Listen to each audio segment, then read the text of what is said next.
This is a very, very special moment for me. I know my mom is going to smile when she watches this. This is the most excited about doing a podcast I've been in years.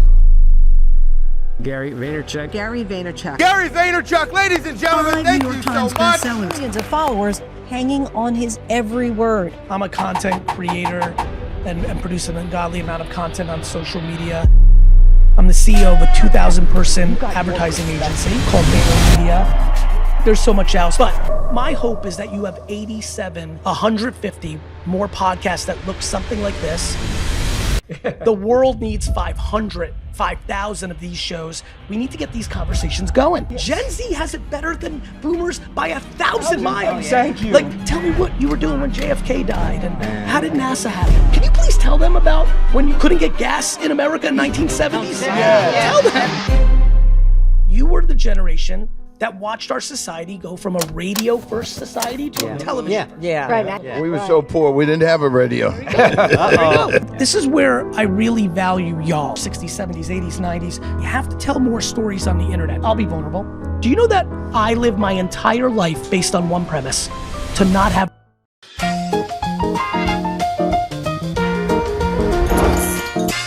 Do you ever relax? Here's a funny one, and this is why I'm so excited to be on this show, because I talk a lot. I'm sure people behind the cameras, and as you've done your homework, you may know this to be true. I am very passionate about the people that are sitting with me on this show, you all. I believe society has gotten a little out of balance with our obsession with youth culture, which I love, by the way. I don't want to razz it. Yeah. I'm not one of these Gen Z bashers. In fact, I'm obsessed with them in such a good way. Yep. But everything is best when it's in balance. Our political system right now is a problem because it's too out of balance. That's right, both to the left and to the right. And so in using the politics in the red and blue, I'm a purple guy. I like the middle. Yeah, exactly. And I think, as you all know, definitely all of you know, when you were growing up, when you were children, when you were in your early 20s, society put our elders, the people that lived, put wisdom, respect for our elders. That was a pedestal. I grew up with that. I'm 48. I grew up in that real world. You definitely grew up in that real world. I think you know, because you probably feel it as you live your life, because you're in it now, we've lost that. Right. Yes. I think that we've put youth culture on a pedestal, but we underestimate how much people that have actually lived life can bring to the equation. Amen. Thank you. And so I'm very happy to be here, first of all. Thank you for that. And so, I think to answer your question, by the way, of how I just got to that rant, I'm always relaxed. And let me explain. Right. And let me explain why I think you all may know that. You've lived enough life, unlike most of the kids that watch my content, in knowing there are many different versions of life. Some may seem the most chaotic and busy, but they're actually deep down the calmness. I am calm in my chaos. Yes. This was what I was meant to do. Yeah. Right? Some people are meant to be a stay-at-home parent. Right. Yeah. My mother was that. She was destined for that. She is the reason I am who I am. Other people are meant to be a scientist or Beyonce or LeBron James. Yeah. Many people are meant to be many things. I believe when you live what you were meant to be, you are calm. Exactly. Yes. I know that what I do for a living would be incredibly challenging for a lot of people because I have a lot of people that work for me that I know even a little extra responsibility cripples them. I have unlimited responsibility. I am a fireman. There's always something. I have 2,000 employees just in the marketing company, let alone everything else. But I'm built for that. That's what I want. That's what I like. And of course there's tough days and moments and even months. But as far as why do I sleep like a baby 6, 7, 8, 9 hours a day, which is what I do, it's because I don't feel the pressure or the anxiety. I'm constantly relaxed. I'm relaxed right now. Is there any kind of exercise you do to stay relaxed? It's funny. 10 years ago, I started to get serious about my health, and I started to actually finally exercise and started to get more thoughtful about what I was eating. And I lost a lot of weight up front, and it really was good. And everybody in that first year was like, do you have more energy? Do you have more energy? And I'm like, no. It's exercise has not been a mental or a releaser or an energy booster for me in any shape or form that I can detect. What I think it will do, and again, this is why I love hanging out with people that actually have lived life. You all know, and this is like one of the reasons I'm so focused on building my leg muscles, you all know that unfortunately, as we all get older, one of the things that's dangerous is falling. Yeah. And there is a direct correlation to your leg strength and your longevity in living life.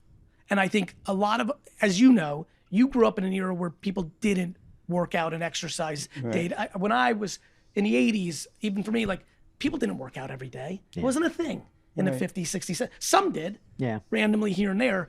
But now that everybody has it on their mind, I'm actually happy that that's been a positive change. I think a lot of people who are watching, all the kids I'm looking at right now, are genuinely in a better position to have longer, healthier lives because they do build up that muscle. And there's a direct correlation to that. So I don't feel it today, but I have a funny feeling when I'm hanging out and sitting in your seat talking to somebody that all this work I'm putting in, I will feel it then. And I do 3 hours of Pilates a week. And it shows, baby. Yep. It's amazing. It's Yeah. everything. And the balance and everything that you get, you just have to keep moving. You have to keep moving. Yeah, I think, again, this is why I am like, I'll repeat it, and I'm sorry I'm beating a dead horse, but I couldn't wait to do this show with all of you. Wonderful. Thank you. You know that to be true, Right. right? Like again, this is, because you're contemporaries, you see it up close and personal. Yep. You see the world from a different lens than those kids do. And I think there's a lot of value in that, and you're absolutely right. And the problem is, luckily, thank God, people in their 60s, 70s, 80s, 90s, 70s, 80s, 90s especially, that conversation's rampant. That's something you all talk about amongst yourselves and other friends in this age group. Got to keep moving, you're going to die. Yeah. I think, but I watch a lot of 30, 40, 50-year-olds. I'm one of them right now that I'm thinking a lot about this. We're sitting all day. Sitting is our generation's cigarettes. Like a lot of, That's so right. You're all thinking about this, but like, I want even these kids to like move more, like in YouTube, make it part of your actual life. And in the 40s and 50s, you're seeing a lot of people not move. They haven't gotten to the part where they're as smart as y'all and understand you really got to do it. And that's where a lot of damage is getting done. But my own kids Yes. are in their late 50s. Okay. And they have always exercised every day. Well, that's incredible. But we set an example for them too. My husband was a heavy exerciser. Yeah, and as you all know, and for the people that are watching, because I know a lot of new people are going to be watching this show, because I'm going to make sure a lot of people watch this show. Thank you. Thank you. That was more of an enigma. That was an anomaly. What your husband was like. That was rarer. Today, like, it's really wonderful that people are taking care of their health dramatically more at such young ages. And got to take care of their mind. I still stress because of things I do. Now, no one else stresses me out. I stress myself out that I got to learn to bring it down. And why do you think that is, my friend? I aim towards perfection for myself, which is bad. Just do it. And if you make a mistake, as I watching some other podcast, and they said, yell out, get it out of the way, give it 90 seconds, let it go by. Yeah, the reason, I'd like to double dip into that. Okay. I think this is another place where I think all of you can provide a lot of value to the people that are watching. I believe that one of the great things about time and getting older is you become more wise to the way it really works. Now, you all know this. I'm about to say something, and you still got friends in their 70s, 80s, and 90s that are not doing this well. Right. Some people go to the ground with their shortcomings. Yes. They didn't learn the lessons. But I believe someone who seeks perfection doesn't realize that is Now. it's funny that it's a proxy for an insecurity. Yes. It's a fancy word for being insecure. Yes. Right? And then I wonder to whom and for what. Right? Because I believe most people will say with myself, but it's actually not as true as they think. I believe that most of us are insecure, and most of us, everyone in this room and everyone who's watching, do a lot more things day to day, live their lives based on other people's opinions. Oh, sure. Right? That may be their parents, that might be their spouse, that might be their children, that might be society. And all these kids, they're growing up with new things that you didn't. They now have the judgment of strangers at scale on social media. Yeah. But a lot of people criticize the Z generation, saying they're all lazy and they're not going anywhere. And I so disagree with that. Same. My Totally. grandchildren are so active And look at this room. Yeah. Not You only, get the perfect Z generation. Yep. What Yeah. more can you ask? and they're all very good looking. I don't know. Did you guys do that on purpose? Yes. Yes. Yeah. You Demanded it. Absolutely did. Yeah, Look, and again, I say this a lot, and again, it's so exciting to have all of you. All of you grew up with people when you were in your teenage years and your 20s and 30s, and you knew plenty of people who were lazy too. As if an entire generation of people is one thing or another. Right. There's Yeah. always go-getters in the boomers, in X, in Yeah. millennials, and there's always people that are lazy. Yeah. There are people who are accountable in every generation, and there are people who blame in every generation. Right. And so I agree with you. I think it's a very lazy narrative, in the same way that I think it's a lazy narrative for Gen Z kids to blame boomers for the way the world is, as Yeah. if boomers didn't have grandparents that made the this. And I'll tell you what this is all about. The world is very good at dividing us, right? Gender, race, income level, country, religion, Yeah. and as if the people, and the world is people, as if people haven't spent enough time trying to decide why we're not the same. Now we've decided to add another thing to not allow us to like each other. Generational. Well, that- like as if gender and race and religion and country and income level was not enough to separate us. Yes. We've now decided, let's also hate each other based on what generation we're born in. It's really this boomer Gen Z thing is a complete reflection of a very sad moment we're in, which is we've really got to reset to loving thy neighbor, to putting civility on a pedestal, to start respecting our elders. Like, we need some old school shit to get out of this. Yeah, and what, You know, I think the success that this program has had is that we have turned aging on its ear. We don't ever get fooled into being old. Of course. Old is such a silly concept. Yeah. I know 32-year-olds that are old. Old, yeah. They Right. sit at home all day and are just waiting to die. Yep. And I know people that are doing contemporary podcasts. I'm going to guess you're not 32. You're a little older, right? 35. Yeah. 35, 36. 33, 39, actually. These generalizations drive me batshit crazy. But I'm always saying you have to grow older, but you don't have to act older. 100%. Well, it doesn't help.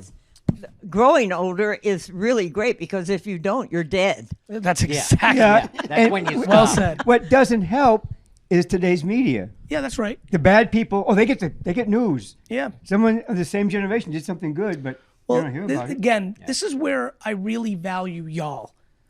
Y'all, you're 60, 70, 80, 90, have to tell more stories on the internet. For example, when Walter Cronkite was delivering the news to y'all, he was in the public service business. Right. And then the news became privatized. I love business, Yeah. but business, like anything else, has its shortcomings, just like religion, just like parenting, just like government, just like schooling.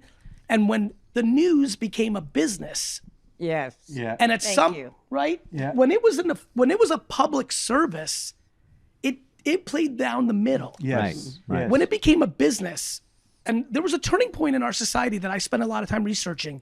It's when, and you'll all remember this, there was a very famous kidnapping case in New York in the late 70s, early 80s, if you remember. This was profound.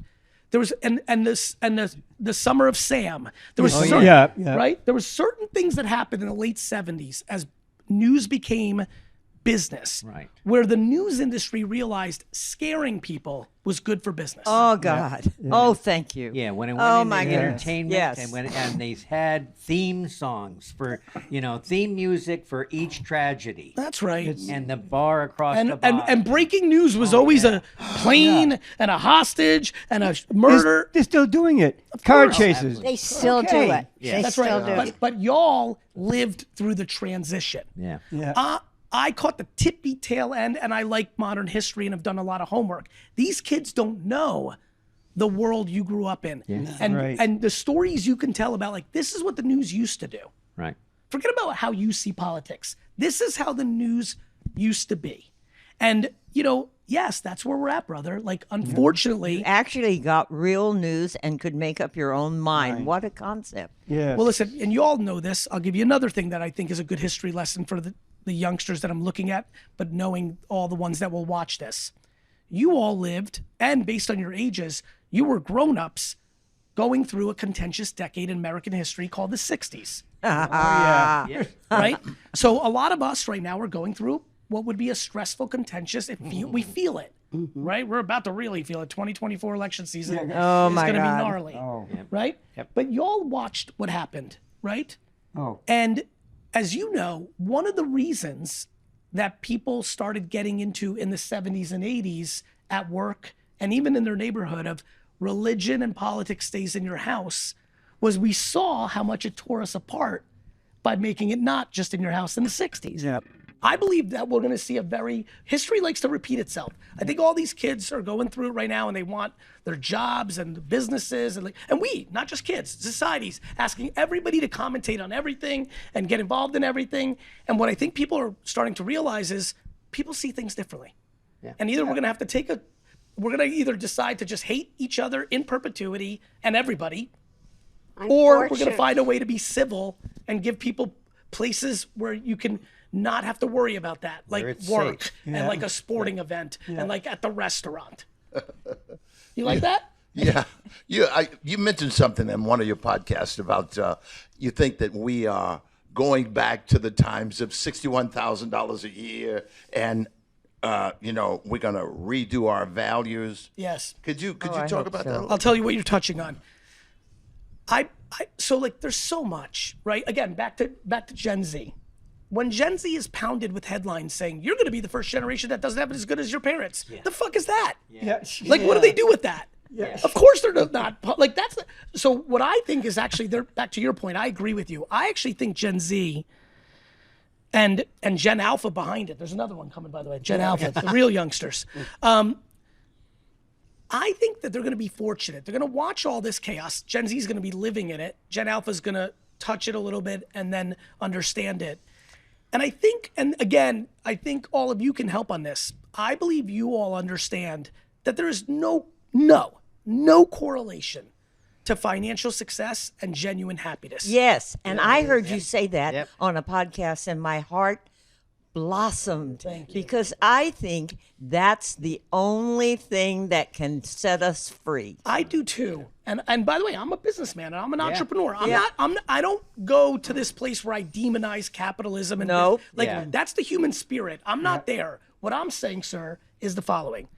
I believe more and more people are figuring out, and this is because of technology, because of Zoom, right? Yeah. Because of the way at a higher income level, private aviation is going down in cost.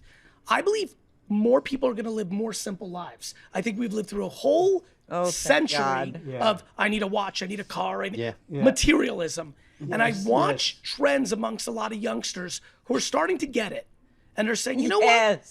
I don't need to live in Manhattan and work 80 hours a week just to be able to get by. On a job that I hate. Bingo. Maybe I should live in the Hudson Valley. I could still get to New York. I could be on Zoom all day. Right. But my cost of living is way down. And this goes back to what this gentleman said. I'm worried about who are you trying to impress. Yep, exactly. Because once you stop trying to impress anyone and you start talking to yourself, which is something that starts to normally happen at your age group, not theirs. Yeah. I'm trying to bring your wisdom down to them. Yeah. Because boy, oh boy, could you imagine if you knew all the lessons you now know at 25? Yeah, back then. Right? Wow. So, right? Yeah. So to me, I think I got a little lucky. You know, it's funny. This is very, very special moment for me. I know my mom is going to smile when she watches this. I was born in the Soviet Union, in the USSR. Okay. I immigrated here when I was 3. I lived in Queens in Rego Park. We were very poor. I lived in a studio apartment with 5, 6, 7, depending how relatives were coming over from the old country. Oh, wow. So very humble beginnings. And one of the earliest stories that I was told about myself is really very meta and apropos to this exact second.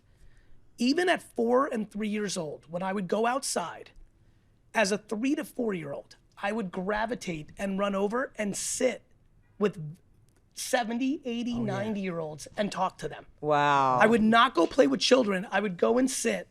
And it was just kind of the story that my mom would always tell me about me. I thought it was interesting. And I went into my like 8, 9, 10 years old when I moved to Edison, New Jersey, and grandparents would come from Florida for my friends in the neighborhood. I would always be like, tell me what you were doing when JFK died, and how did NASA happen, and World War II. Like I was fascinated, or like I was always drawn to it. And then I forgot about it for 30 years, 20 years. It was just a thing I did when I was a kid. Never thought about it in my teenage years, never in my 20s, never in my 30s. As I started to get more publicly popular and make content, and I started seeing the words coming out of my mouth were more grounded in wisdom and simplicity, I started realizing, wait a minute, this is why I hung out with y'all. Like I'm drawn to it.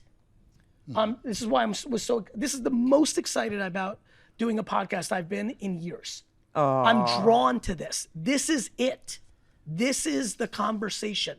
This, what you are doing, what you are all doing, is one of the most important things. We must find a way to make popular culture. We must get back to not dismissing our grandparents, not making fun of them because they don't know how to use the latest technology. No, sitting down and fucking listening to them because they actually know shit. Not taking everything that they, there's plenty of dopey 80-year-olds that don't get it. A lot of angry ones too. That's right. Here's why. I love that you said that, my friend. Do you know that I live my entire life based on one premise: to not have resentment. Yes. To not resent. And do you know how you not resent? You don't have these issues where you ponder what could have been. Right. I don't want, I live my life based on, will I regret this when I'm 80? The reason so many people are angry is because they didn't live the life that they wish they did. Exactly. Right? They regretted their choices. And where they really get upset, and please confirm this and please feel free to jump in, is when they didn't die on their own sword. Meaning, something shitty happened and it wasn't even their own choice. Their mom made them marry that guy. They're right. The real stuff. Listen, Or we're talking take about over the family business. they took over and they didn't want to. They wanted to be a painter, or they were too scared to leave that job. After 3 years, they knew that they didn't like working at Ford, and they worked there for 5 years because they were scared. All because they didn't want to live in a smaller house than their brother and sister. I know. It's humility. The thing that nobody has enough of is humility. If you have humility, then you're not scared of judgment. And you dance with the universe. That's right. The universe brings it, and you say yes. 100%. And if you say yes and it doesn't work well, you're still okay with it because it was your yes. Yes, exactly. I feel very lucky. You learn. I feel lucky that all of us grew up when we did, and it was our parents were the greatest generation. Yeah. And they taught us, and that made us better. They lived through your parents lived through absurd adversity. Yes. Absurd The depression. But they didn't talk about it. That's exactly what I was going to say. They didn't talk about it. Family secrets. You like that? The family secrets are killing the relationship between us and the other generations. Explain. Because people didn't talk about the abortions that took place. They didn't talk about when Uncle Harry got Judy, or went away for a while. Whatever. Or went away for a while. They don't talk about it, and they don't hear the stories. And you believe, I want to hear this through because this is interesting for me. And I believe that bred that anger and that hostility. Of course. And it's like, you hid that from me, and it's like, no, it just they was did. what happened, and we didn't talk about it. But if we take the opportunity to sit down and talk to them about these things, we didn't hurt you. I've got a grandson that's angry with me now. I can't fathom what he's angry about. Yeah.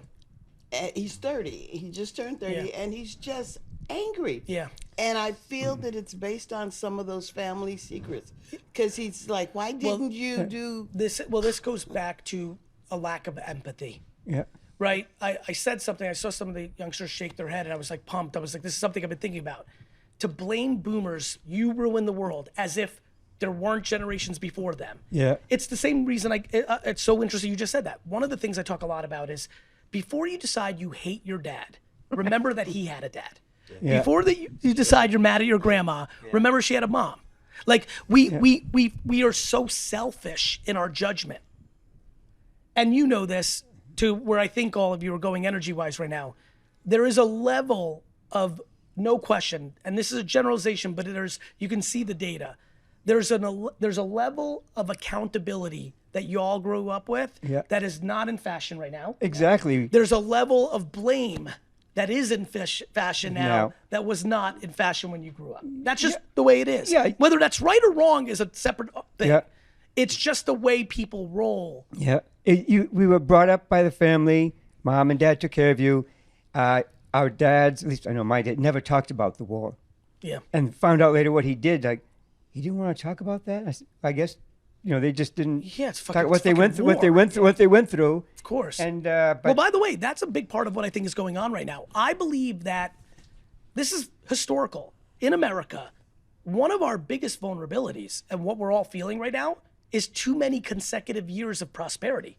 Yes. Yeah. And misunderstanding what prosperity really is. Well, that's because when you have that many consecutive years of prosperity, it's impossible for you to know. And take it for what granted. is. That's right. Yeah. Your parents' generation, when you're in the roaring 20s, In the third and you're depression. right, and you're fucking loving it, and you're out every night and drinking, and everyone's right. bawling, and then the next decade is a world war and the Great Depression, and you went from champagne nights in Manhattan to not having bread.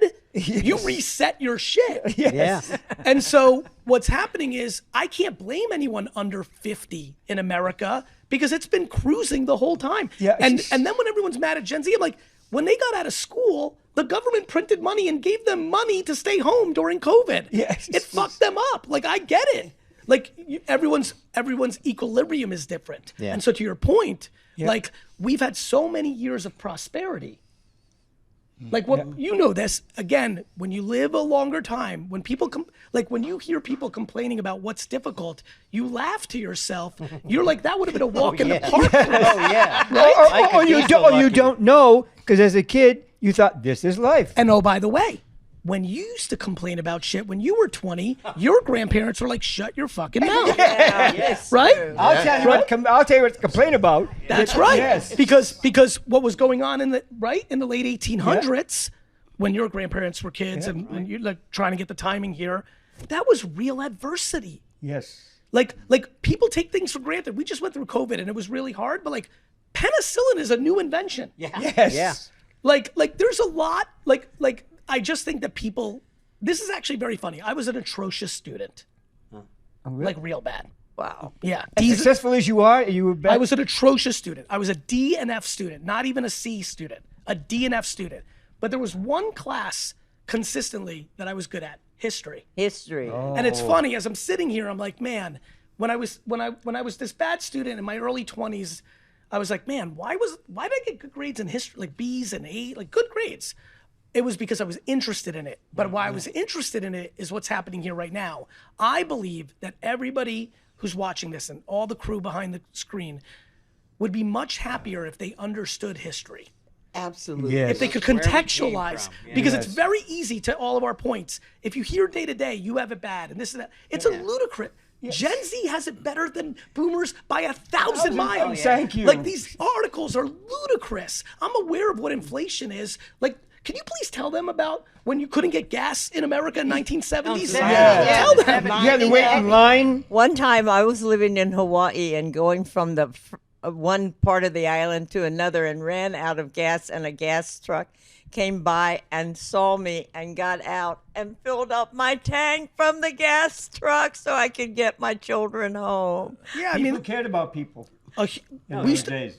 again, you all were already grown when this happened. Yeah. People used to hitchhike 24/7. Yeah. There was Yeah. nothing to be Nice. scared of. You picked up your. We are now in extreme isolation. Everyone is on an individual game. You know, you said something earlier, one of you over here, you said, we were raised by our parents. We weren't just raised by our parents. We were raised by Like the the entire neighborhood. Yes. Oh, right? You get a whipping on one side all the way. Mom. I love you. I was just about to say that. Yeah. When I am 48, and I grew up in a New Jersey in the 80s that it was wildly appropriate for one of my best friend's mom to spank me in the ass or in the face? Absolutely. Why are we appropriate? And when you got home, your You got mother another would spank you spanking. again for getting a spanking. And now, I don't know if you know this. I know you all know this. No one gets spanked now. No. Oh no! And even don't touch your Oh, kid. trust me, we know that now. And wait, but it's even crazier. That I can like wrap my head around, though. I think it's an interesting debate. The one that blows my whole fucking mind, no one gets grounded anymore. Oh yeah, no, I get grounded. All their toys are at home. Not No, no. of course there's a million people watching say, yeah, I ground my kids, but I'm talking macro parenting trends. Yes. You would be stunned out of how many 100 parents right now that have a 6 to 12-year-old, how many of them have ever been grounded, ever? The answer is almost nothing. It is a shocking world that's happening. We're teaching people that there aren't any ramifications. For anything. No consequences. No consequences. Even the police now are not taking criminals off the street. They're just letting them go, giving them a little lecture, letting them there go. are criminals because they weren't brought up Well, that there's way. that. But this is another thing I'd love to get your point of view in. This is why I think fighting should come back. What do y'all think? What kind Fighting of in the- fighting? What? Like Fighting and like, Muhammad remember Ali? when we, yeah, like when The we all, by the schoolyard way, it's kind of Muhammad Ali's fighting? birthday. Yeah, but they What begin kind to of fighting? fighting with the fist would be good, but they brought knives and Fair stuff, enough. I'm with you. guns. I'm with you. Yeah. I think one of the things where we lost our way was we all grew up and like I got into. I fought Oded Weinstock. Oded, if you're around, email me. I want to find you. I fought Oded Weinstock after school in 2nd, 3rd, and 6th grade. We had a rivalry. It was like Fraser Ali. You know, like. But really, I mean this. Back to consequences. The reason everyone's running their mouth in the world is because when I grew up, if you ran your mouth, someone punched you in the face. Yeah, it's true. I think should we bring fighting back? No, I don't think we should bring fighting back. I think we should just learn how to prove to people that our egos are out of control and that we need to shift over. Punching people. But that comes back to the parents. Teach it from the I beginning. had fights. Brother, everybody wants to blame social media. Yeah. Everybody wants to blame Yeah. presidents. Everybody wants to blame everything. This Instead is a of blaming parent ourselves. conversation. Exactly. The world is a parent conversation. Yeah, we had our neighborhood was mom was the matriarch of the street. So and then if someone did something, Yep. she'd go, oh, Clara, my mom said, Yep. don't do that. Oh, Clara said it. Then yeah, you're right. That's Get it. in the room. Yep. But then there were fair fights back in the days of fights. Yeah. You wouldn't show Do up that at now. the Jets and the whatever they were.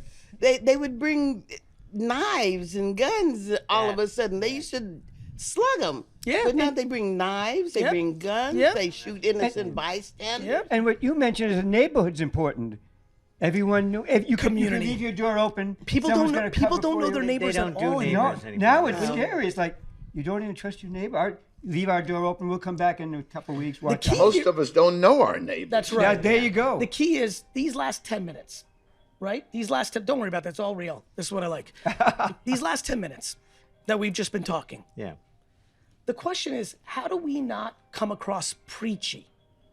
Right? Nobody's going to listen, right? Yeah, yeah, The they last just 10 go, Look, the last 10 minutes we were talking. We are talking with a great hope for better for the world. Yes. But if you're on the other side of what we just talked about, it becomes that, well, in our day, they're like, Yeah. well, fuck you, this is my Yeah. day. Yeah. So the question becomes, how do we make this valuable to today? And to me, that becomes the question, which is, it's dialogue. It's not just, like, for example, you started touching on it over here. Hey, at my age, here's the things that they had wrong back in the day. Good on you for having this fixed. For example, let's talk about real shit, since we're all here. In your day, when you were in your 20s and 30s, and I know this is a very touchy subject, but I want everybody to hear this. Plenty of men hit their wives in their homes, and no one did shit about it. To the moon, Alice. Yeah. To the moon. Right? So I would argue society has done a good job in making that better. That's better. Yes. Right. Yes. So I think one of the things, as people who have so much to say, that's just one example. I can give you 30 more. I'm sure we all have 30 Yeah. more that we know are. The Me Too thing has Of course, improved every wildly. woman being black in America in 1950, 60 is Yeah. like, I don't think they know. And so I think we need to talk about things that have gotten better. Absolutely. And then things that we've just been spending 10 minutes on things that have gone too far. I'll give you an example of something I'm very passionate about. I despise 8th place trophies. Oh, Yes. yeah, absolutely. Yes. So everybody can win. That's right. It's called Everybody's 8th place a winner. trophies. When I grew up, even into the 90s, you'd go and be in a baseball league and one team won and they got and everybody went home and said the Cardinals won this as year. it should be. And then, and I believe this, in a well-intended manner, Yes. parents were like, oh, like, I'll give you an example. When I lost in 3rd grade on my team in baseball, I was the starting pitcher of that game and gave up a run and we lost 3-1. I cried for 4 hours. And you're still crying. I still cried. That's right. No, I can see it on your it's real. face. And I'm so glad I got to grow up in that generation. But I understand that characters like me that really cried. Like really cried. And when your 9-year-old is crying, I get how parents, well-intended, said, you know what? Let's give everyone a trophy. Yes. You know what? You know what happened to me in my life. We went to the basketball state championships. Yes, I love this story And already. we I'm won. excited. The first year we went, we won. Where was this, sir? Montgomery, Alabama. I love it. And so I looked over at the other team's bench, and they were crying. Yes. Yeah. And I started crying. You felt bad for them? I did. You're a compassionate dude. And I wanted, you know what? I'm probably the reason this thing was birthed. This is your fault? Yeah, I found him, everyone. This man right here. I wanted everybody to win. I get you know what's funny? That's a beautiful thing. Let me tell you what happened. One man's point of view, but who spends a lot of time analyzing this. We got into this 8th place trophy thing, and what we started telling kids who were 4, 5, 6, 7 is losing is bad. Be careful. You don't want that. Losing is so bad that and kids are smart, right? You know this. Yes. This is where people get confused. Like, again, probably your parents' generation more than y'all, but kids used to work full time at 9 years old. They're tougher than you think. Like Starting with me. there you go. Yeah. Now we baby people, 33-year-olds are being treated like 4-year-olds. Yeah. Like this is the world we live in now. And so we one of the biggest issues in our society is that people are scared to lose. Yeah. Oh, that's And beautiful. this is what's happened. What you did not feel growing up was there was winning and losing, and it just seemed super normal, like oxygen, like the sun coming up. Something in the last 30 to 40 years changed where we've demonized losing. This goes back to prosperity. You know, another thing that happens with 75 years of prosperity, parents have other things to think about. One of the reasons that this has all happened is parents are so in their kids' shit because they have time. Y'all grew up in a generation when everyone's being sent to war.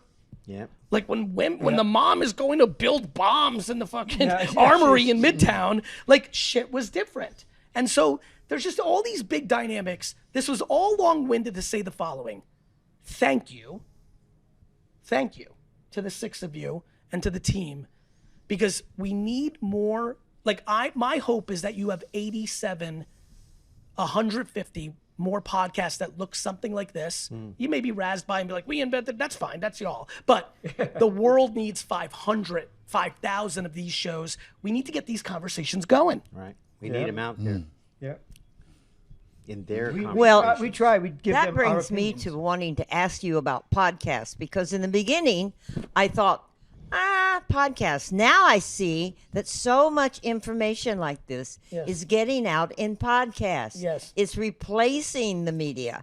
It's the replacing new radio. Yes. Yeah. It's fabulous. Of course. And again, this is why I want you to tell history lessons. You all, I'm trying to think of years, you caught the tail, like this will, maybe you were too young, but you all either touched on it or you were a hair young, but you definitely were close enough to it.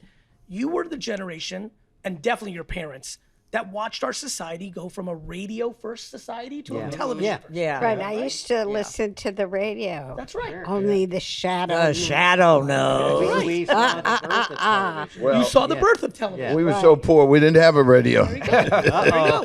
You went over someo's house to listen to the Right. right? The reason boxing and baseball and horse racing were the 3 biggest sports in America was because they were very good sports on the radio. You could picture it. Football, American football, didn't take off until the television came along because it's not as good when somebody casts the radio. Yeah. But it's an incredible product when you watch it on television. So where I'm going with this podcast thing is, again, back to history, back to wisdom, back to a presidential election. Let's talk about that. John F. Kennedy Jr. does not win, is not the president of the United States if the television isn't invented. If you remember this, Yes. Nixon kills Debates. in all the exit polling. Nixon killed him on the radio. But the boy, people that- did he win on the television. that's what But on that television, you girls know. But on that television, his He's suit was sweating. tight. Nixon was sweating. I met him. Yeah. You did. Yes, I did. really When I cool. was 19 or something in New York, he walked across a ballroom to talk to me, and for the next 50 years of my life, I said, "And you talk about Kennedy women, you're talking about me." I get it. And so again, what we're living through now, these kids, me in the prime of my business career, we're living through the world going from a primary television society to a primary Back to Internet. radio. Yes, absolutely. and right to where I'm going. And then everything that's old is new, except the distribution is different. Right. Right? What's different about podcasts and radio is in the radio era, one man got to decide what was on the radio. Yeah. Yes. Got it? This world's real fun because guess what? You didn't ask for permission. You just made this shit. That's right. right. And invited you. Thank Yes. you. And so anyway, things that used to become new versions. The world turns. There's really clear macro reasons we're going through all this. But again, I know I'm repeating it, but I have so much of it in my heart. I'm just so grateful you all are doing this. Thank you so much. And listen, will you tell us about the new book? You have a new book. I do. I have a new book coming out in July called Day Trading Attention. And It's a business book, but it's a marketing book. It's a book about all that's happening. So the term day trading, as you all know, again, when you were growing up, that wasn't a term. The stock market was done a certain way and this and that. And then computers came along, as you all remember. But you, right, and you could day trade. That's right. In the mid-'90s, it became a term. And while you're on that Please, subject, sir. I heard you say that you've never read a book in your life, so Yeah, this is I want true. you to. He's done some homework. I've read like 4 or 5. I read Joe Namath's book because that's my hero. Because I'm a Jets fan. I've read very Sorry few books. about That's that. true. I know it's been tough. I've read probably 6 to 10 books in my life, but it's because in hindsight I have a reading comprehension issue that I didn't know about. And so it's not that I'm mad at books. It's just that I can't retain information that way. Oh, okay. On the flip side, everything I've ever seen visually or heard auditorily, I remember forever. wow. But my reading comprehension is very poor. And to this day, the team will send me a long email and I'll reply 3-minute meeting because I need to hear it. Yes. Right. And so this is why this is the journey of life. I didn't know that was the case. This is some of the things that got better. All of us grew up in an era where schools weren't looking for those disabilities, shortcomings. They just thought you were not smart or Move along. move along. Now we have a system that analyzes kids differently, does know these things, and it's lovely because a lot of kids who grew up with very bad self-esteem because they were bad at school. I got lucky. I had a mom who made sure I knew I was the best regardless of my grades. I love your mom. Me too. She really nailed it, and I'll tell you why you'll love her even more. She made me think that I was the best, but if I didn't do the right thing, there let was you real know. fucking ramifications. That's what you get. She was that's still what a you need. Soviet mom. Yeah. So she gave me that purple, right? She didn't make me think a D represented who I was. She wasn't that cliche parent that Yeah. But if I was fresh, I mean, you know what's so funny when I say this? Do you know that I never disrespected my mom in my life? It wouldn't even Dawn on you. it didn't even, A, I liked her too much, and B, I was too scared to do it. Yeah.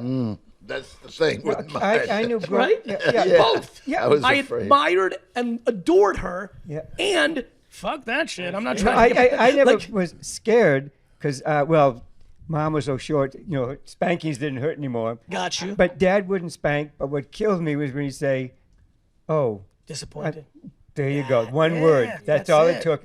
Because I got caught doing we used to call a 5-finger discount. Yeah, I know what it is. I wanted to bring You them stole some shit. Jordan almonds for them for their I get you. anniversary. Yep. The guy at the grocery store back Caught then you. caught me.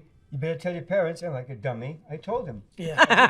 And he said, you're grounded. What a He said, different "You-" world. He said, you're grounded for a week. I said, but I told you the truth. Yeah, if you didn't, it would have been 2 weeks. See, Okay, that's then that's what he said, disappointed. And, Again, consequence. Like, and it's just finding the balance. Yeah. It's finding the middle. All I want for the world, because I love the world, I love people. Yeah. All I want is to take the good shit that you all grew up with and leave the bad shit, because you grew up with plenty of bad shit. Yeah. And take all the good shit that these kids have and leave all the bad shit and find that middle. And that's where we're really building a bridge between all the young people that we meet and us. And it's so exciting. So exciting. You know what else is exciting? What? Your strawberry earrings. They are very exciting. I wore these. I like it. Thank you. I love them. I love them. Well, Yes, sir. can you unpack for me? You said something about the earring thing threw me off there. I'm sorry. I apologize. I thought me too when you did that. Got it. I didn't respect. Intent matters. Luckily, intent still. Actually, that's a good topic. While you think, intent. yeah. When y'all grew up, when somebody made a mistake, we took intent into the equation. Yes. And so you were like, that's fucked up. But I knew he was like, today, we're so quick to judge. Yeah. We're not taking intent into the equation. I see people jumping on people for such, I see it all the Little things. little things. Pulling out guns and shooting. Yeah, Okay, nowadays. you've made your point on the guns and knives. It's there, but it's like there's much more emotional warfare going on than guns and knives. Yeah. I don't care what he meant. That's what. This is what. Well, it's this lack of capacity for civility, for understanding people are allowed to have a different point of view. Right. And it hits powder kids. It hit it in the 60s. Yeah. Yeah. You lived in the 50s, you lived in the 70s. You know what the 60s was. And it's hitting now. And my hope is that there's prosperity on the other side of this one step back societally. And I believe there is. The number one thing I am is optimistic. Me too. Right? Yes. I believe in people. Do I believe there's some stuff that I wish was better? Sure. And guess what? Every day that you've breath the breath, there was some shit that was fucked up. And a lot of it got better and some of it hasn't. And so humans have done a good job evolving and moving it. I just think we're dwelling too much on what's wrong right now in society instead of being happy of what's right. Amen. And that's going to make you depressed. It's hard to wake up at 25 or 95 if your entire perspective is based on what's wrong. Wrong. Yeah, exactly. Yeah. I believe the following sentence is the most important sentence in life. In life, you will find what you're looking for. So if you wake up and you want, create it. that's it. If you want to wake up and decide everything's bad, good news. Everything will You can Everything find will be bad. But as someone who decides the alternative, you would be stunned. My circle of friends, my algorithm. I show my algorithm to some friends. They're like baffled. It's like kittens coming from a tree. Like it's so positive. And they're like, mine. I'm like, you're choosing. Yeah. You're choosing. Please. You're definitely choosing. Of You course. either have a half full or a half empty. That's it, darling. And you choose the half empty. You're looking for trouble. Can I ask you all a question? Yeah. In your experience amongst your contemporaries that are still with us, luckily, how often have you seen people change? Like change. Not slightly tweak. I mean, fundamental from negative to positive. Have you seen A lot. in the fourth quarter instead of the first quarter? Meaning, have you seen a lot of people change in their 60s, 70s, 80s from who they were the first 50 years of their life? A lot. I think they get worse. I haven't lived seen a lot. If you live a good life, and I decided to make a conscious decision that as I grew older, that I would be nice and learn how to be nice. So when I get old and out of control, I will still be, and I will still be nice. I had a pastor that had a stroke, and you know, people, they really lose control over everything. Yes. He never cursed, and they were doing bad things to him. Yes. He never cursed. He never spoke ill of anyone. Yes. He had practiced that his entire life. Yes. And I wanted to do that. So Good for that you. No matter what happens in the 80s and, And 90s. did you actively become a nicer person? I actively became a nicer. what age? Believe it or not. At what age? I didn't want to say anything, but okay, go ahead. At what age? No, this is important to me. This is me getting this. I want this for me and for everyone. At what age would you say? Around in my 40s. Yeah. It's like Good for certain you. things. It's like this is not acceptable behavior. This was you being accountable to yourself. Yes. The way I'm acting towards others is not nice enough. I need to level up. Right. And I wasn't a bad person. I get it. Now, is that an example of knowing how to read yourself? Yeah, that's called self-awareness, brother. Self-awareness. Man, when I tell, and you know all this, back to people in your lives, people you still know, there's nothing more frustrating when you can see someone and they can't see themselves. Amen. Oh yeah, yeah. Right? That especially when we love them, our mom, right? Like it kills us because we want it for them. And I think a lot about self-awareness. I think about how does one become more self-aware, right? There's a level of vulnerability. I think about therapy. Talk about another. Hey, there's a good one. Talk about something the world has done a good job with. When you were growing up, going to the psychiatrist, oh no, taboo, cuckoo, bad. Yes. Now people find, and so what ended up happening? We took out our pain on our family. Oh yeah. Yeah. So we would blow up on our family. Now people have found a way to go to a third party and be able to talk through things. That's a beautiful evolution It's part of right? healthcare. Right? Yeah. That's right. Mental health care, or it should especially. be at least. Right. Yeah. So anyway, self-awareness I think about a lot. And I think it's grounded in humility. I think it's grounded in vulnerability. Another thing that we weren't taught. No. We were tough, but we didn't know how to use vulnerability to our advantage. Right? We didn't. Yeah. We didn't. And so these are things I think about. But yes, that's self-awareness. And it's why I believe, to me, self-awareness is the great energy a human can have. Because once you know, then you get to decide if you're going to address it. Because if you don't see it, You can't. you do can't anything fix about it. Yeah. Right. But if you can see it, then you're starting to choose if you can fix it. And I think once people can see it, they're much more likely to fix it. I think when a lot of us get mad and we say, you're stubborn. They don't see it. Yeah. They don't see it, sir. Right? Yeah. The second they see it, oftentimes they will start to make their attempts to fix it. But it is very hard to see your blind spot. I'll be vulnerable. I was I was very well parented and I got very lucky DNA wise. And I've lived a very, very joyous life. And I'm very proud of who I am. And I've managed people my whole life because my dad eventually had a liquor store that I worked in. I took it over at 22. And I've been managing people my whole life. And I manage 3,000 people right now. And I was really proud of it. But somewhere about 5 years ago, I had a really low point where I realized my inability to be candorous to my employees. I'm very candorous in this setting as Gary Vee, as a public speaker, as an author on podcasts. But if I love you like I love Dustin, because you've worked for me for 5 years and now it's more family than just stranger, I wasn't good at communicating things that were bothering me. I love the story where you almost fired the employee who beat you at rock, scissors. Yes, thank you. Well, that's called out of balance competitiveness. That's a different story for another podcast.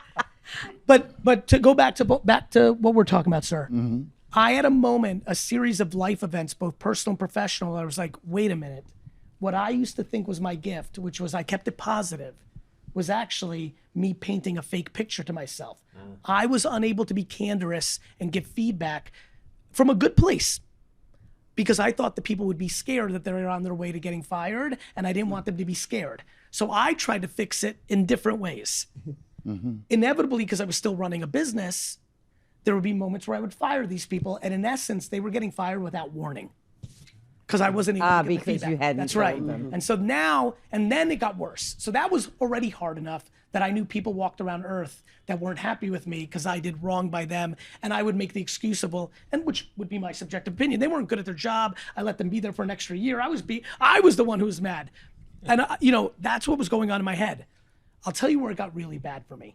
When I realized my most senior people, the people who have been with me for 5 to 15 years, the most comped, the most important, they were actually scared, which was my great pride that I was eliminating fear. That is I believe a leader eliminates fear. Definitely. A good leader. A good leader. And I was like crushing that, I thought, until I had this real series of events where I was like, wait a minute, all of these people that are like literally so close to me and it's going so well, they're actually a little scared because they don't know where they actually sit with me because I don't give them candor. And now this has been going on long enough at enough scale. And it was devastating. I mean, truly, I can picture myself in my bathroom looking in the mirror the moment I had the moment. Where I was Authentic. like, oh my God, I've spent 25 years patting myself on the back that I eliminate fear. And I went too far to one side and created fear. And I was crushed. But You back changed. to, that's right. Back to accountability, back to self-awareness, to accountability, to change. And it has been a profoundly positive impact on my personal and professional life over the last 5 years. It still doesn't come natural to me. It's still the hardest thing for me. Gotta work at But it. when you go from a 1 to a 6, you feel it. I'm not like a 10 like in a lot of other areas, but I'm on my way to an 8, and that's good. Authentic. That's the most important, amazing thing. Be authentic in this moment. Could you? And I'll jump in a second, but I want to add one thing to that because I want everyone to hear this. Authentic, yes, but the way you make people feel matters. And a lot of people use authenticity and candor as an excuse to be mean. Wow. So yes, authentic, but when delivering authenticity, remembering how you make someone feel is how it is. I think we've experienced a little bit of that in the last few days. That's right. I think one of the things that bothers me, back to JFK and Nixon, they didn't see the world the same at all. These kids don't realize that the liberals and conservatives thing's been going on forever. Forever. But the level of civility they had to each other, the way these politicians talk to each other, Is amazing. is like fucking third grade bad kids. It's disgusting. No one ever spanked them. You should. It's always You were saying, going to say something, sir. Oh, I get so into what you're talking about that I just lose mine. Thank you. You know, if I'm holding on to mine, I'm not listening to you. I'm humbled. he I'm won't humbled. fire you then. I'm humbled. He'll think of it. I'll think of it in a minute. Yeah. No, yeah, the I was going to ask you if you would Please. explain NFT to us. Yes. NFTs, you're going to like this. I'm about to explain NFTs in a way that's going to really bring a lot of value to everyone in the room. NFTs are non-fungible tokens. That's what it stands for. It references something that sits on something called the blockchain. Have you heard the term the blockchain? Yeah. This is what Bitcoin sits on. Okay. Let me explain it. Okay. So the internet, let me take a step back to make this even more explainable. The internet, as we know it, runs on servers. And I don't expect everybody to be nerdy and like technically like deep, but they run on servers. That like websites, you call a server and it shows you the website. They run on servers. No different than the phone lines. It runs on servers. Those servers are owned by people. Amazon owns their servers. The US government owns its servers. GoDaddy. Owns its servers. Those are servers that are owned by companies, thus owned by people. Right? Right.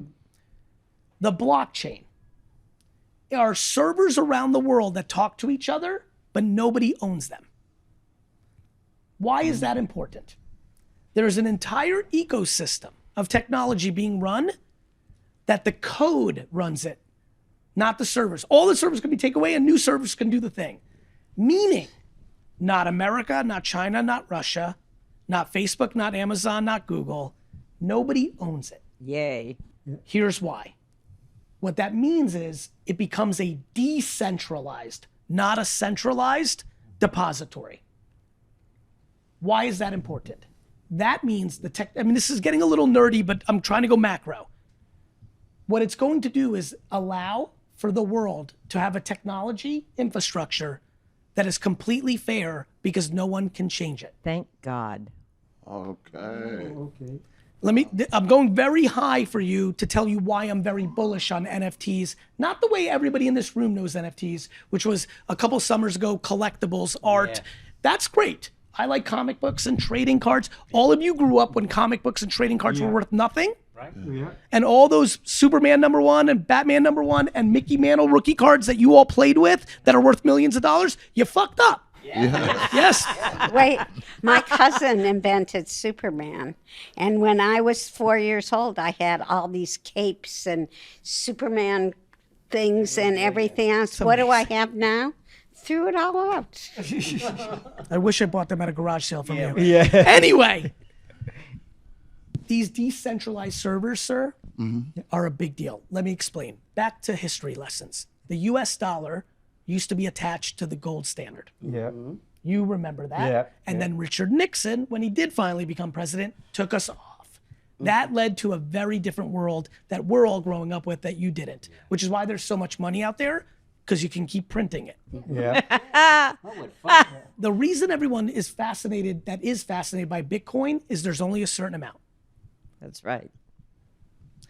As the world becomes more digital currency, here's a good, again, when people are like, this cryptocurrency, it's stupid, it'll never happen. I'm like, what about credit cards? And when I talk to a 35-year-old, they're like, what do you mean? But when I talk to someone who's older, everybody here remembers when everyone said credit cards would never take off because cash is king. Yes. Right? And I bet you some of you said, I will never have a credit card because I'm not going to buy something I can't afford. I don't think Yes. right? That's something these kids have never thought of in their entire fucking life. The world, right? So we used to live in a world where if the cash didn't exist, people couldn't even imagine it. I'm sure you actually remember the first time you got a credit card and the first time you used it, it was like fucking magic, right? It was different, right? Yes. These are why I want you all to talk. Like, to me, a podcast where you get a lot of people and talk about what it was like when the world moved from just cash to credit cards would then help these kids understand why cryptocurrency is an interesting debate, And a foregone conclusion, or wherever they take it. So NFTs, sirs, ready for this? Yes. Contracts. Your marriage license, the deed on your home. As you all know, you grew up in an era where safety deposit box really mattered, Yeah. right? Yeah. Because there were certain pieces of paper that all of us were petrified of losing. I still have that. So do That's I. right. Yes. These kids have no idea what the hell we're talking about because everything is digital and the thought of losing anything's no big deal. DocuSign, they sign, but our contracts were everything. Yeah. Yes. Well, what is interesting is their contracts still sit on servers that somebody else owns. Wow. Got it? Okay. Yeah. So there's a lot of interesting things that are going on in the world. And you're only as safe as, and again, back to your parents' generation, when those banks failed and that money went away, the Great Depression came. Yeah. Right. No kid that is on the other side of these cameras right now ever thinks about if someone scams their credit card, the bank refunds them. They don't have to worry. Sort of. No, Oh, always. Always. I just went through that. Well, we'll talk about it. I'll help you.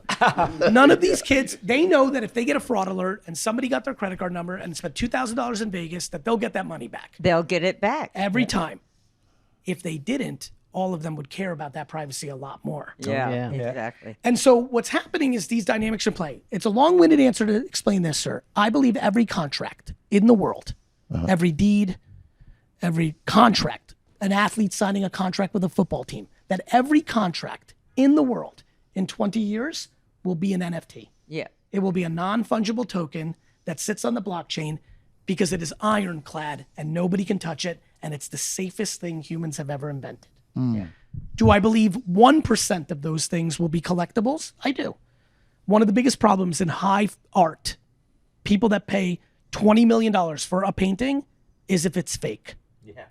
Yeah. In the old world that we all are growing up in now, kind of tricky. Fake baseball cards, fake handbags, fake art. In the blockchain world, not hard. It's on the blockchain, non-touched. So do I believe like trading cards, comic books, marbles, stamps, remember when that was big? Yeah. Do I believe that NFT collectibles will be a thing? Yes. 1% of all the NFTs that are made will be collectible. But do I think it's a bigger thing that people are going to learn? And this is where it gets into, you know how you address fake stuff? By having a blockchain. So for example, do you know what a deep fake video is? What- Yeah. Proud of you. Yeah. This is videos. We're That's about right. to see Very a good. bunch more of them. It's an AI person. We're about to have all of them. There will be millions of videos of me on the internet in a couple years saying things I never said. Right. Yeah. Right. Yeah. And it's going to be hard to decipher if that's me or not. That We'll will- know. We'll know the real you. Thank you, my man. That's going to change the world. But the blockchain, if I upload all my videos on the blockchain first and prove that it's real, and then it goes to the internet, will be a source of truth that the world desperately needs. Right now, as you know, fake news, well, guess what? When the world gets blockchained, it's going to get a lot better. And so I'm very excited about the future of NFTs and blockchain. Well, I'm excited with that explanation. Thank you. That's really exciting. Thank you, right? More understand. By the way, that's been the story of my career. If you ask me what's worked for me, for the first 7 years that I made content on the internet, it was about wine. Just wine. But as you may know, and you've also watched wine be something nobody cared about really in America, it was more bourbon and all that, to wine got more popular in the 80s and 90s and 2000s. One of the reasons I took off was I was explaining wine in a way that people could understand. Because you know this. Do you know anybody who's really into wine in your friends or family? Yeah, right here. Good. Nobody's buying library brand. I get it. But you know what is happening is, as you know, wine people are pretentious. Very so. And so I came along and like not dummied it down, but just made it normalized. Yeah. And I do the same thing with technology. I'm an average Joe. Wow. And so I can process and explain in that way. You're not exactly average. You were born with that thing in your belly that makes you the way. That's why you didn't like to do schoolwork. That's right. Because you were too smart for the schoolwork. That's right. But you liked the other parts. When you're 11, you're kind of older than you think. And I would look at the world and I'm like, why don't all the straight A students make all the money and have all the happiness? Yeah. Like literally that was a vivid conversation I had with myself. I'm like, if A's are so important, why are all these grown-ups that I know, here are the A students I know, doing just okay financially, desperately not happy. Here are some D's and F's and C students, sometimes like that, but sometimes very happy. It was just very clear to me before I was even a teenager that success at school did not equate success in life. And How so about the football player who was the rave of the whole school and then later is parking cars? Well, that's exactly right. What's popular in high school gets really unpopular in your 30s. And so and so like that's life. And again, I believe that's the biggest impact all of you can do. And I feel it's the responsibility I have as someone who's happy. I believe negativity has gotten very loud. Yes. And I believe positivity stays pretty quiet within its circles. And I've taken on the responsibility to be very loud with my positivity, and I hope to inspire others to do so. So you talk about something called practical positivity. Yeah, practical optimism. Yes. Practical What is that? Yeah, unpack that a little bit. As you know, we all have friends that are delusional optimists. Yes. I'll give you an example of delusional optimism. I'm going to write my life's goal on a vision board, and then I'm going to sit on my couch and look at it, and it's going to come true. Yes. Right? So what I call practical optimism is you have to work for it too. Right. Yes. Like, I think there's too much delusion in the world. Like this word manifesting. Like some people literally think they're Yoda and are going to just think it to real life. Yeah. And it's because it's an excuse to not do. No, Gary, you don't get it. I'm spiritual. I'm a manifestor. I'm like, no, you don't get it. Like, you could sit in an ice bath all day long. If you want to build an empire, you're going to have to work. Like, by the way, you don't need to build an empire. You can decide to go to the Hudson Valley and sit in an ice bath and live. Like, this is the point that I'm really trying to make. Live the life you want to, but be practical about what's coming out of your mouth. Yes. Right? Like where people are getting hurt is their mouth is saying one thing and their actions are saying something else. But don't you think that people say, "Oh, I'm an optimist and I'm da da da da," and then they start complaining about whether the Uber driver is there in 5 seconds? Well, this goes into things I think a lot about. I believe complaining is the great pandemic. Thank you. I really do. That's number one on the list. Yes. Yep. Yeah. See, and again, kids, watch, look at their body language. There's something to that. Again, it doesn't mean things aren't wrong. This is where people get confused. It's nuanced. Yeah. Yeah. Like people are like, Gary, but what about this? I'm like, yes.